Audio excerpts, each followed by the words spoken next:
pourrait dire que 80 à 85% des dirigeants vont plutôt bien dans leur métier, dans leur fonction.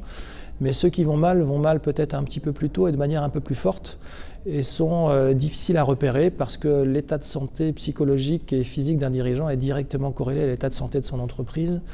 Quand l'entreprise va bien, le dirigeant, en règle générale, va plutôt bien. Ou quand il y a des signaux faibles de fatigue, de troubles du sommeil, parfois de troubles de la relation à l'autre, on ne les entend pas, on ne les écoute pas parce que l'entreprise va bien et on continue à travailler pour l'entreprise.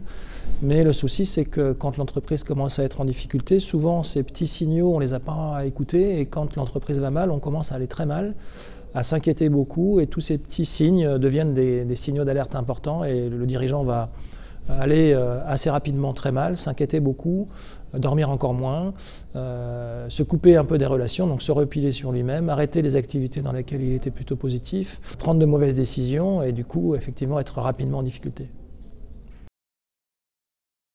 Les dirigeants d'entreprise, en fait, ils ont des problématiques de santé physique et de santé psychologique. Les problématiques de santé physique que l'on retrouve le plus dans leur surengagement, c'est la fatigue, c'est le stress, et le stress provoque de l'anxiété, donc aussi des dommages intérieurs difficiles à évaluer. Un stress quotidien auquel on s'adapte devient un stress chronique, donc on le ressent de moins en moins parce qu'on s'est adapté en fait à ce stress-là. Mais les troubles du sommeil sont très fréquents chez les dirigeants. Les moments un peu dépressiogènes ou dépressifs du dimanche soir ou du lundi matin, c'est extrêmement fréquent. L'inquiétude sur l'avenir est extrêmement fréquente. Le stress permanent de savoir si on va pouvoir recruter, pouvoir former, garder ses salariés est permanent.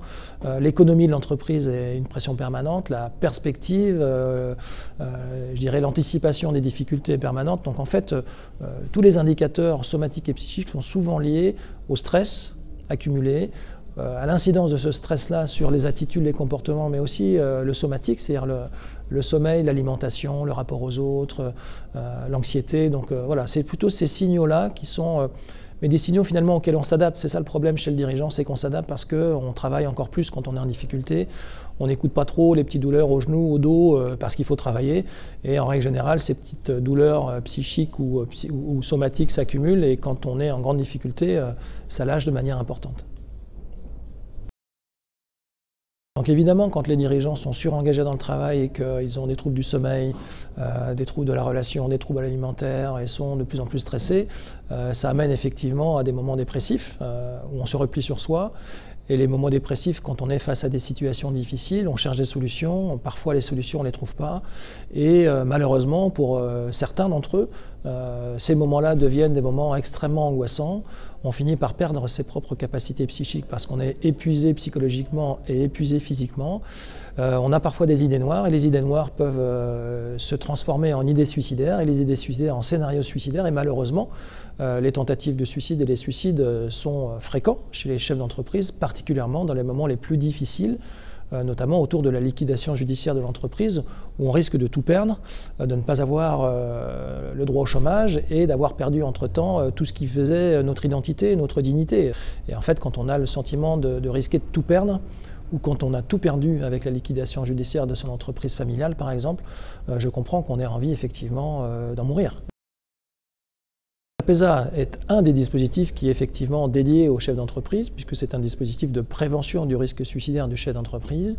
Ici sur la région, le dispositif APESA est développé sur les 5 départements, donc en lien avec les tribunaux de commerce, mais aussi avec les acteurs du monde économique, voilà, les chambres de commerce et d'industrie, la chambre des métiers de l'artisanat et tous les acteurs du monde économique de ces départements qui œuvrent ensemble pour pouvoir repérer le plus tôt possible des chefs d'entreprise en difficulté, aller vers eux. Donc on a créé un réseau de sentinelles, on forme des sentinelles dans le réseau APESA qui ont accès à une fiche alerte et avec l'accord du chef d'entreprise concerné, vont solliciter un dispositif avec une plateforme téléphonique qui est sur Nantes, qui s'appelle RMA, Ressources Mutuelles Assistance, où là ce sont des psychologues qui vont rappeler le dirigeant.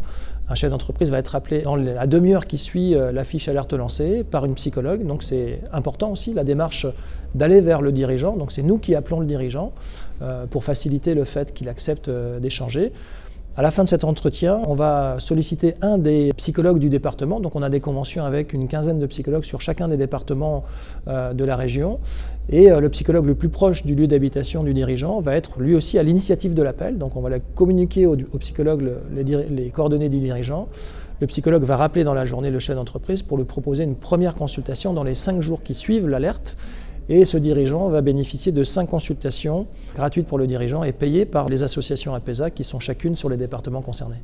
Il faut que ce dispositif soit à proximité de chez lui, soit rapide et facile d'accès pour que le dirigeant se sente effectivement accompagné, pris en charge et que ce soit une chose complètement confidentielle qui lui permette de se faire accompagner, mais dans un moment clé pour passer les moments difficiles.